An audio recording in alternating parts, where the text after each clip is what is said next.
Welcome back to our channel. Today we bring you the exciting and dramatic things of the young and the restless.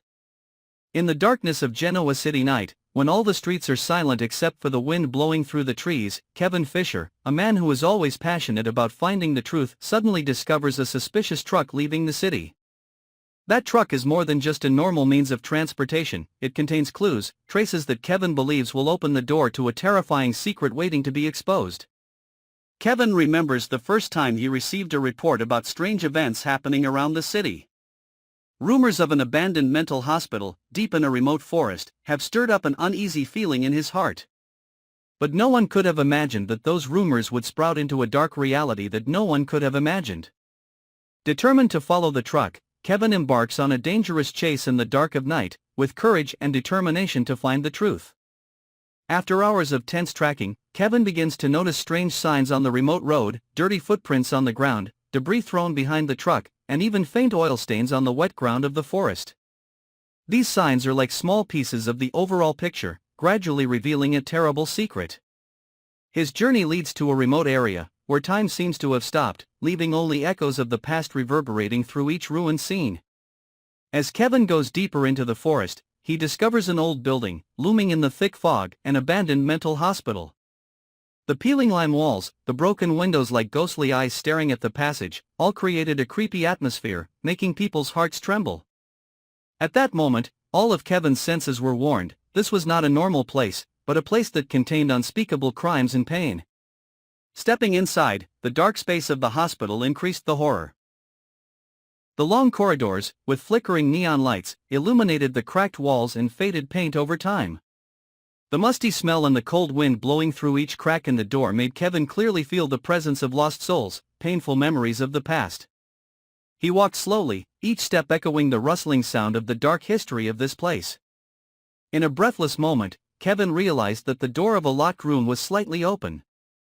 Curiosity and the instinct of an investigator urged him to approach. Inside the dark room, the weak light from a small window shone on the walls covered with strange pictures. Each photo was a portrait of Stitch, a character with a haunted past. Next to the photos, strange lines of text, mysterious sentences written in bold black ink, appeared like curses of the past, telling the story of pain and guilt. In that very room, two women, Phyllis and Sharon, were being held in a state of confusion and deadlock. Sharon, with sad eyes but still exuding a soft beauty, seemed to still remember the old memories when she was free. Phyllis, who was once considered powerful and always had the ability to manipulate the fate of others, now looked like a lost soul, trapped in the punishment of the past.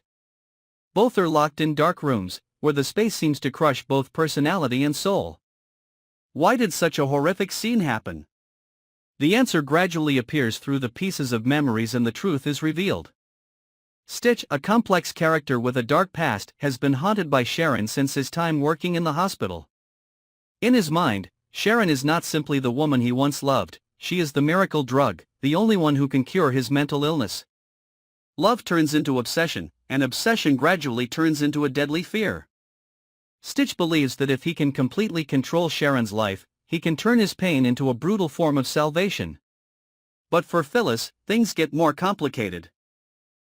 Phyllis has interfered in Abby and Stitch's lives many times in the past, creating conflicts and divisions in the family. Stitch, with the pain of the destruction of the past, decided to take revenge with his own hands. He not only wanted to control Sharon, but also wanted to teach Phyllis a bitter lesson, a way to repay the pain she had caused to his family. It was this hatred and cruelty that turned Stitch into a predator, turning his obsessions into unforgivable acts of cruelty. As Kevin stood before the wall of Stitch's images, he was overcome with a mixture of pain, anger, and an unnamed fear. He wondered if he could save the two women he was holding captive, or if he could unlock the dark secrets of his past that Stitch seemed to still hold. His heart raced as his thoughts raced, but his determination not to let the horror overwhelm him kept him going. In that decisive moment, Kevin decided that he would not simply be a bystander. He quickly contacted backup and reported the obvious signs of atrocity. However, he also knew that every passing moment could make the situation worse. Meanwhile, footsteps are heard in the distance, signaling the arrival of another person, perhaps the one behind all these dark plots. Continuing his journey, Kevin begins to uncover more clues surrounding Stitch's past. He finds an old diary, lying among a pile of papers and faded photos. In it, Stitch writes down his story, telling the story of his journey from being a staff member in a mental hospital to when his obsessions gradually overwhelmed his mind. The diary not only reveals painful memories but also depicts a troubled soul, haunted by images of the woman he believes is the key to his salvation. The diary pages gradually reveal the story of a man who has lost himself in a maze of obsession and hatred. Stitch used to be a deeply empathetic person, but after repeated mental traumas, he turned his pain into a kind of mental illness. Each photo of Sharon pasted on the wall is not only an image of a woman, but also a symbol of a false hope, the hope that if he can control her, he can heal the wounds he caused himself. At the same time, the strange lines, like curses from the past, make the room heavy and full of pressure. On the other hand, Phyllis, who used to be a symbol of power and sophistication, has now become a victim of fate. The interference in Abby and Stitch's lives is not simply an act of interference, but also a piece of a cruel plan to destroy the family's unity. Stitch, his mind in turmoil and his hatred unquenchable, decided that keeping Phyllis captive was not just an act of revenge, but also a way to deepen the pain, to make her feel the loss and loneliness he had endured all these years. As the darkness gradually lifted, Kevin felt the pressure of time. He knew that the decisions he made in the coming minutes could determine not only the fate of Sharon and Phyllis, but also his own. Each step forward revealed new memories, the curses from the past becoming heavier. In his mind, he wondered if there was a way out, a way to rescue those trapped in Stitch's haunting realm, or if it was all just a vicious cycle of pain and hatred. In the climax, when the wind whistled through the broken windows and footsteps echoed through the hallway, Kevin suddenly heard Sharon's weak voice echoing through the darkness, "Please help us." That voice carried despair and fragile hope, like a cry for help from the bottom of his heart. Stitch's haunting feeling seemed to be present right after each whisper, as if he was watching everyone's every move. Kevin couldn't help but feel cold, but he was even more determined to find a way to rescue these two women. At that moment, everything became more tense than ever. Kevin decided that he would face the person behind all this conspiracy directly, the person who turned love into obsession, turned suffering into a tool of revenge. He pulled out his gun, placing his faith in his own ability and the justice he always pursued. Stepping out of the darkness of the room, he decided to go to the center of chaos, where all the crimes and pains would be exposed in the light of truth. Stitch's story does not stop there. Before leaving the abandoned mental hospital, Kevin found a small corner containing fragments of the past, love letters, rustic pieces of paper recording the mood of a person who was once torn by pain and obsession. The lines, though faded by time, still linger in the air, like a reminder of a reality where loneliness and loss once occupied the heart of a man. These fragments of memory not only open up a deep insight into Stitch's psychology, but also show that, sometimes, in the human heart, love and hate are just two sides of the same coin. While Kevin is busy arranging a rescue plan, whispers are heard outside the room, signaling the return of another person, perhaps an accomplice or Stitch himself, who never completely disappears from the darkness. Under the pressure of time and unexpected danger, Kevin feels that every passing moment could be the last moment of peace. But it is in those breathtaking moments that he finds inner strength, an endless source of energy to stand up and fight for justice. The story of that night becomes a modern tragedy, where fragments of the past, obsessions and hatred intertwine to create a dark picture that only courage and determination can tear apart. Kevin is not just an investigator, but also a symbol of the struggle with darkness, of a soul that refuses to succumb to the crimes and pain of the past. Finally, as the dawn begins to break through the trees of the deep forest, Kevin stands in the middle of the scene, his eyes shining with determination.